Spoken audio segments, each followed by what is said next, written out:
stuff, man. And she went, ooh, I'm blinging bigger than you. And I go, you couldn't bling bigger than me if I bought you a diamond hat. Right. Not even that. Blinging is here. Right. Not even with a big shiny diamond hat. Not would you be better than me? And that's what I'm saying. It's just like the thing that gets you is that you have to fight not to be bitter.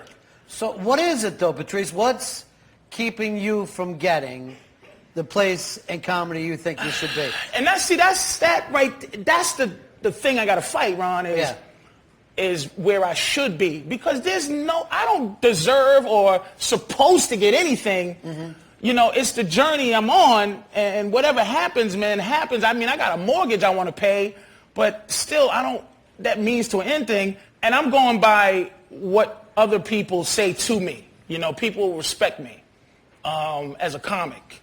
As a person, they respect me, but they might not like me. What I am is this, and this is what makes. I grew up in Boston. People know that.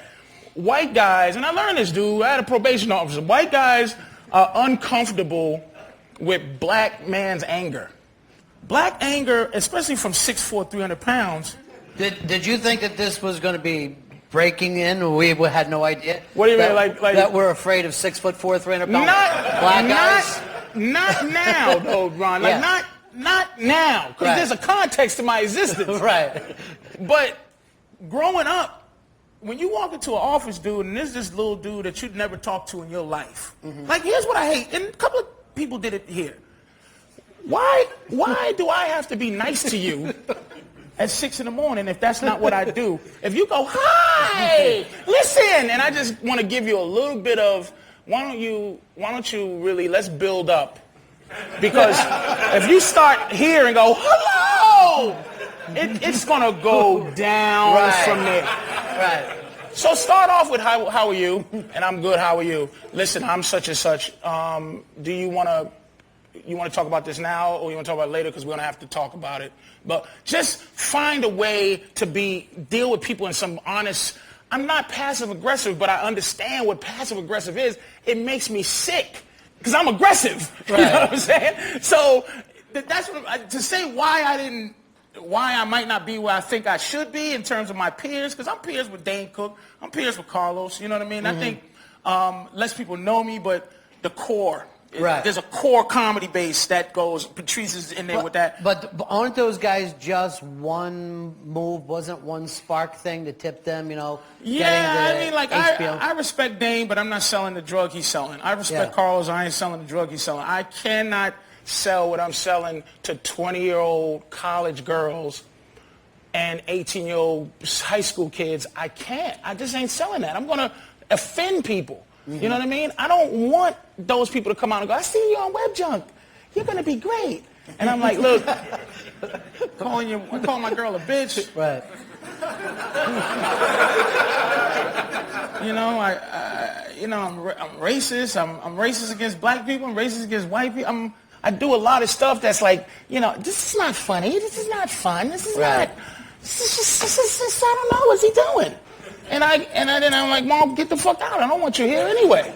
So it ended up being this many people at the show by the end of the show. Right. But it'll be part of my 100,000 that I'm trying to. Yeah, right. You know, so it's maybe it's a misunderstanding, but I take a lot of blame for a lot of stuff, Ron. Right. You know in your heart, though, I mean, that you're not going to end up on lunchboxes, even though some of your peers will. Right now, people don't understand, dude. There is to any women in here, there is a quiet, underground, weird man movement going on where guys are getting fed up, dude. I mean, talking to dudes, it's a weird anger. And what the anger is, it's almost like how, like being a white guy, it's tough because no one wants to hear your problems.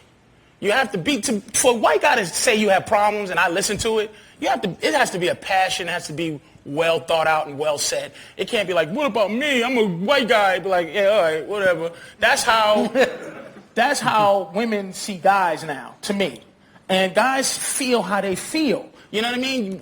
And we got to I'm figuring out a way to try to say what I feel. You know what I mean? And I think right now, dude, I'm really a fighter for everything that's anti-now, anti...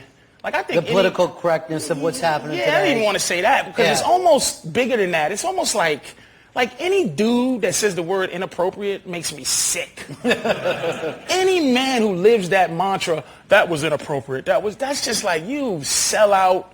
You just sold everything, dude, down the river. I'm trying to let the world understand that there's a place, there's a group, there's a mindset, and not just men, everything. White guys, that learn how to say, look, I feel this way, or gay people, where I'm going, my thing about gay people is like, look, why do I have to respect that you sleep with the same person, the same genre, the same gender? Don't make me respect you because of that. I'm not. What's your platform? Like, get out of my face, man. Do what you want to do. Right. I don't care. But don't say, I have these rights. Because what? Why? So everybody should be able to say whatever they want. Whatever they want, whenever they want. And that's what my big thing on Fox was with black folks is like, white people ain't the oppressor no more. It's almost like we need a new platform. We need a new thing. Like, I think we're getting lazy. We did the 60s. We got hoes. We came through that. And now and we just want to attack anybody that, he's nigger, get him. Like, I don't even know what that means, like, anymore. I think Malcolm X and anybody else who fought for those times, a million names, but it's like, we could do better. Like, well, I mean, Pryor is a guy who turned his back on that word and said, I'll never use it again. Paul Mooney. Because of his own personal, what it meant to him when he went down there and he saw. Now, when I listen to Pryor say that, now, I watch Africa. First of all, I don't look at Africans and go, they're us. Right. Not feeling that. I'm not feeling. He stopped saying the word nigger because he went to Africa and had a moment. Right. If I ever go to Africa and have a moment, that may happen. Right. But I haven't had a moment. I know Africans that don't like black Americans. Africans don't look at rap and go, look what we did. You know what I'm saying? Those people, the Americans, they don't like us. They see what I believe this to be, and I don't even have it all fully, so it could come out crazy. But I think black people are adaptations of Africans. Africans ain't even Africans no more. The Africans that we trying to get back to, that we're here, the kings and queens, they don't even have those in Africa no more. Bunch of dictators and thieves and little 10-year-olds with AK-47s. That's what I see. I'm sure there's a Garden of Eden somewhere that they don't show on Fox. But what I see is like, and the attitude here when they're selling Oakleys outside and they don't like me, So my thing is, I believe that we are a brand new species and we're learning how to be that. And while we're learning how to be that, we should shut the fuck up. We should shut up and learn how to be us. Then we could come challenge white people. White people fine with them. Like, they all are fine being white people, fine being white people. Black people, our entire existence is based on how we relate to white folks. I hate that shit. Because I don't look at white people like my oppressor, dude. You could be smarter. I listen to you. I'm like, God damn, that motherfucker's smart. And I go, I don't think I'm as learned as you, but I don't feel inferior. I'm like, tell me something. You don't see me on Fox trying to make sure I go, see, and the constriction of the situation, because I don't have access to that many words in the dictionary. So I'm doing me. Right. I have an opinion. I never respect people who read something and then repeat it back to me. Like, that's intelligence. I like somebody that takes what they read and then they come up with some abstract thought of their own. That's impressive. Being informed is not impressive to me. I can tell you, well, you didn't hear what happened in Uganda? Nope, not really, nigga, because I had trouble, paying my car note. I heard what happened to Chris Benoit because I'm a wrestling fan. I'm not a Ugandan fan, so I don't look out for Uganda. Whatever. It is what it is. I got to agree with you there. everything you said. Now, you brought up Chris Benoit. You worked for the WWE for a while, right? Yeah, very short, but it was fun because I love wrestling, man. I still love it. It's still like almost having if you're a Whitney Houston fan, and from time to time you're just looking just to see if she's coming back because you remember how wonderful she was, and then you kind of, come on, Whitney, you got it today? No? That's me in wrestling now. Right, you always look back. Every Monday I go, come on, baby, come on. Is it this? No, he's shaving his head. All right. But, I mean, being backstage is an amazing place. Dude, there. it was amazing, but like you meet some people and you like, wow.